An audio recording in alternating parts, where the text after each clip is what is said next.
اعوذ باللہ من الشیطان الرجیم، بسم اللہ الرحمن الرحیم۔ ماہ مبارک رمضان ہے جس کی رحمتیں ہیں، جس کی برکتیں ہیں، اور خدا کا ایک وہ حکم ہے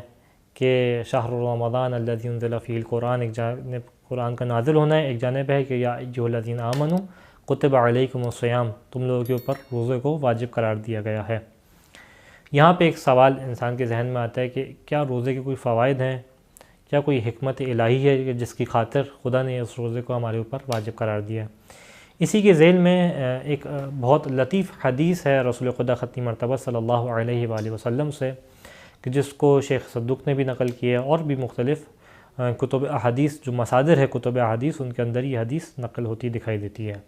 کہ جہاں اللہ کے رسول سے ایک یہودی نے سوال کیا تھا کہ شہر رمضان کے روزے کے فوائد کیا ہیں، اور اللہ کے رسول نے اس کو 7 فوائد ہیں جو گنوائے ہیں۔ اور پہلا فائدہ کیا تھا؟ یذوب الحرام فی جسدہ، روزے کا فائدہ یہ ہے کہ جو انسان کے جسم کے اندر حرام ہوتا ہے وہ چلا جاتا ہے۔ جب یہ کھانا پینا نہیں کرتا، اپنے آپ کو کھانے پینے سے روکتا ہے، تو لہٰذا اس کے جسم میں جو حرام ہوتا ہے وہ خدا اس روزے کی برکت سے جسم سے ہٹا دیتا ہے، آہستہ آہستہ وہ گھل کے ختم ہو جاتا ہے۔ دوسرا فائدہ گنوایا والثانیۃ لا یبعد من رحمت اللہ تعالی،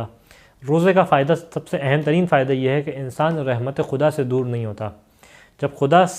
کی نیت رکھ کے، یہ نیت کے ساتھ کہ میں خدا کے حکم کی بجا آوری کے لیے ان فلاں کاموں سے اپنے آپ کو روک رہا ہوں،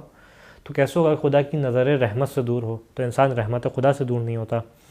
تیسرا بیان کیا وَيَكُونُ كُفْرُ خَطِيئَةِ أَبِيهِ آدم، جناب آدم کی جو خطا تھی، جو جناب آدم نے سیب کھایا تھا، اس کے خطا کا کفارہ جو ہے وہ اس روزے کے ذریعے سے ادا ہوتا ہے۔ چوتھا جو بیان کیا یحبن اللہ علیہ سکرات الموت، جو ماہ مبارک رمضان کے روزے پابندی کے ساتھ رکھے، اس میں کوتاہی نہ کرے، فائدہ کیا ہوگا کہ جب اس کی موت کا وقت آئے گا، اور سکرات موت کا عالم ہوگا کہ جب اس کی روح قبض ہو رہی ہوگی، کہ جو بہت سخت ترین منزل ہے، بہت سخت ترین منزل ہے، کہ جہاں انسان کی روح قبض ہو رہی ہو اور ایک پریشانی اور دنیا کو چھوڑ رہا ہوتا ہے، ایک درد اور تکلیف کا منظر ہوتا ہے، تو خدا اس روزے کی برکت کے سبب سے یحبن علیہ، اس کے لیے اس سکرات موت کے لمحے کو آسان کر دے گا۔ دوسرا پانچواں فائدہ بیان کیا امان من الجوع والعطش یوم القیامہ، خداوند متعال روزے کے سبب سے جو یہاں پہ بھوک اور پیاس کو برداشت کر رہا ہے، اس بھوک اور پیاس کو برداشت کرنے کے سبب سے قیامت کے دن اس کو بھوک اور پیاس سے بچائے گا، کہ وہ دن کہ جس دن جو ہے وہ بعض ایک روایت میں جیسا ہمیں دکھائی دیتا ہے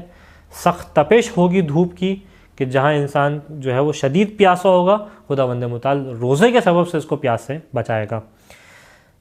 چھٹا جو ہمیں فائدہ دکھائی دیتا ہے اللہ کے رسول کی حدیث میں، یعطیہ اللہ عز وجل براءۃ من النار، خداوند متعال اس کو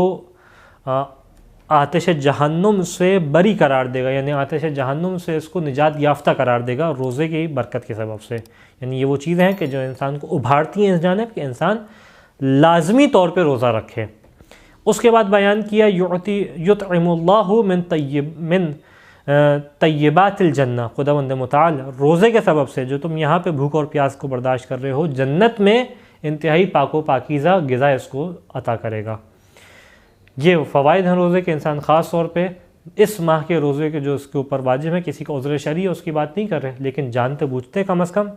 ویسے بھی حرام ہے، اور اتنے فوائد ہیں جو اس سے چھوٹ جائیں گے اس کو روزے کے چھوڑنے کے سبب سے۔